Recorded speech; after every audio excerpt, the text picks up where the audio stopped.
Hey guys, welcome back to another episode of Third Coast Reptile right here on YouTube. Today we are on location at Sweet Exotics and I have the pleasure of talking with Keith today, and he's going to talk about snakes because I want to introduce you guys to the wonderful world of snakes. My channel is primarily about turtles and tortoises and I want to expand that horizon for you guys. I certainly don't want to buy a snake for myself, so today we're going to talk to somebody that is more of an expert on the snakes than, well, I am. So let's go ahead, we're going to get started on some questions today, and then we're going to do a tour of their facility so you guys can see everything they have to offer. Oh, and don't forget, we're going to be doing an Under the Show segment where I answer one of your questions right here on Third Coast Reptile.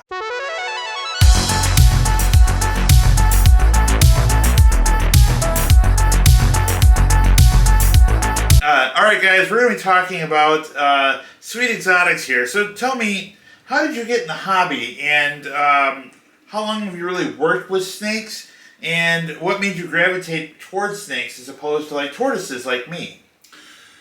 So I have always been interested in reptiles, especially snakes, but grew up in a household where my grandparents were absolutely terrified of snakes.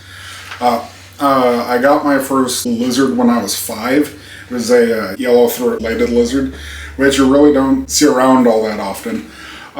It just kind of exploded from there. I guess you always want what you can't have. So that's true. So there's been times where I would collect garter snakes out of the neighbor's yard and hide them in a closet or something, and they got found while I was at school. Don't do that, kids. Don't do that, just so you know. Yeah. So I was still at home when I was 19, and my grandmother wanted to switch my bedroom upstairs with her sewing room downstairs, and I didn't want to do it, so I told her I would do it if I could have snakes. She said, fine, just don't breed them. You negotiated your way. Nice. Good leverage. Yep. So at that time, I had just got my driver's license, and I think it was Tuesday and Thursday after school, I would drive to the pet store and like hold snakes and stuff, because again, at the time, I wasn't allowed to keep them at home. Eventually, I got to know the store manager, and she was dating a snake breeder. And ironically enough, they lived about a mile away from my house. So I started to go over there. I would help them out with cleaning. I would reptile shows. And so I made the deal with grandparents, and the first snakes I brought home were 6-foot carpet python and a false water cobra, which is not a true cobra. It is a very large dipsadded from South America. They are rear-fanged venomous, a lot like a hognose snake. Okay. But yeah, that's how it all started. Nice. So tell me more about like Sweet Exotics. How did that come to fruition for you? Where did the idea come from? And tell me a little bit more about what they do.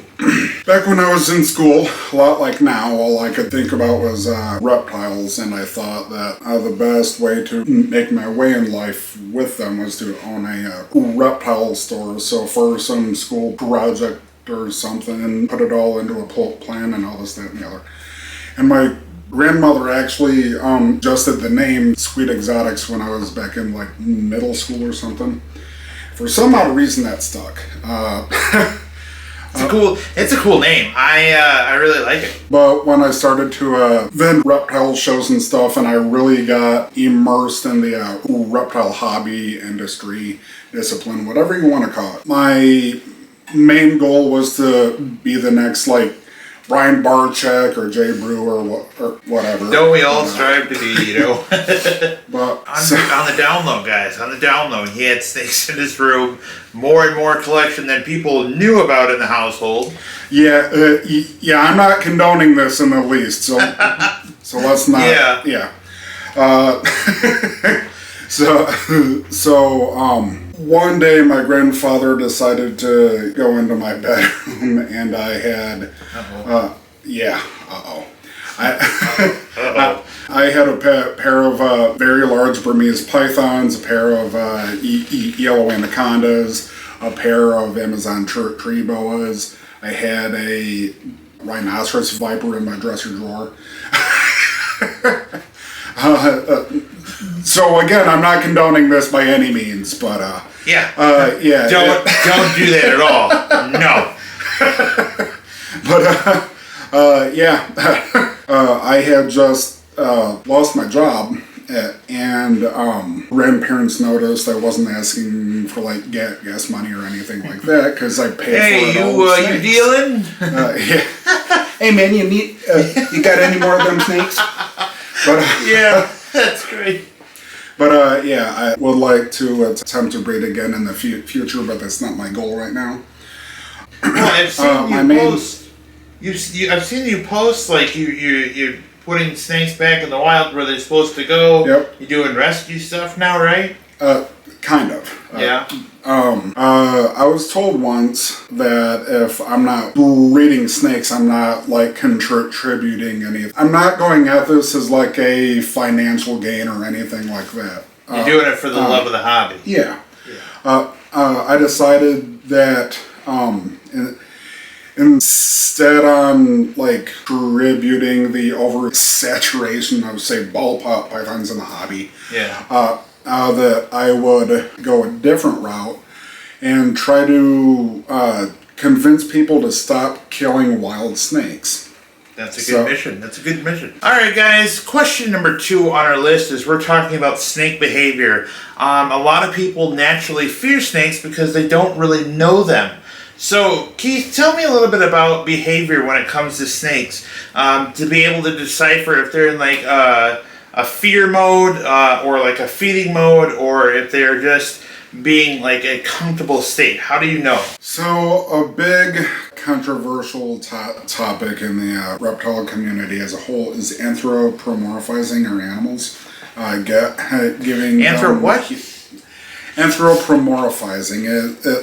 It's projecting human emotions onto animals. So I'm learning psychology today. Yeah. So the more extreme idea of it is like a wet shirt on a bearded dragon and being like, oh, he likes it.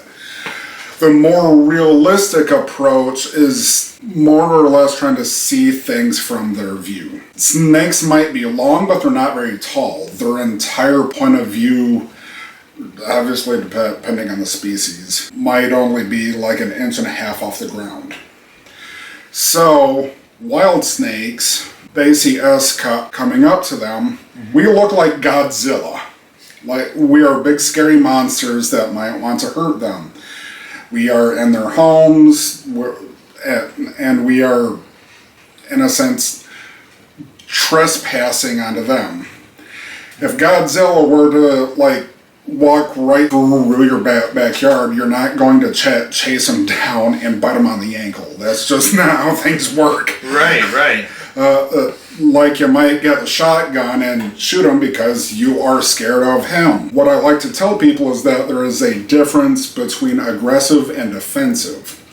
If you were to, like, say, come up to me and punch me in the face, that is you being aggressive. If I were to punch you back, that is me being defensive. It's a reaction. It's a natural reaction because they don't want to die, more or less. It's a survival tactic. Yeah. Okay. Yeah. So like rattlesnake is not going to attack you. It's going to defend itself against Godzilla. That's a good way to put it. I really like that explanation. So essentially, like what you're saying, and if I'm wrong, correct me here. So if you are, say, you walk up to somebody and punch somebody, you're being aggressive, and snakes are more responsive. So if you punch them, they're going to come at you as a defense mechanism to defend their territory. Again, being at that low level that they're at, everything seems like a predator from above, which I guess is why like a lot of our enclosures like this behind us here, they have sliding doors so you come at them more at their level as opposed to a traditional aquarium where you're coming from above. Yeah, it may help you tame better, right? 100%, because like birds eat snakes all the time. Yeah. Birds are gonna come down from above. Like Yeah, that's a good point. I really like that answer. So when it comes to snakes, more so with snakes specifically here, everybody talks about like these het hypo, these morphs, these sort of like different coloration strands and breeding them towards certain colors. Personally, in my personal opinion, I just want to say this real quick. I like them in their natural state, their natural colors. I'm not a fan of albino snakes or turtles per se because typically it means they're blind. Now, when it comes to these morphs and snakes, what does all that stuff mean? So these morphs and stuff, some of them are actually naturally occurring, like the black dragon water monitors. There is actually a population of jet black lizards in, I believe it's Java. Mm-hmm. Lace monitors are another example, because normally they are very like heavily banded, very heavily patterned, but there is a Bell's phase, which is like black and white banded. It's like a so what you're panda saying, lizard. Some of them are naturally occurring, okay, not all of them. Okay. So these are bred specifically to make colors.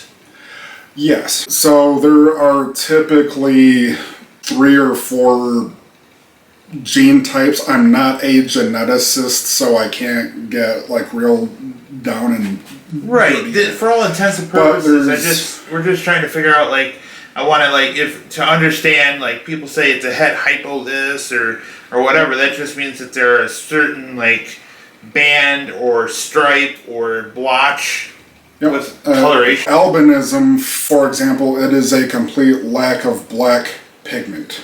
Okay. People normally associate that with an all-white animal, but that's actually leucistic. That is a lack of all pigment. And like hypo, that is short for hypomelanistic, which hypo means under or reduced, so it's a reduced melanism, which is black pigment. So, so it's a reduction in black pigment.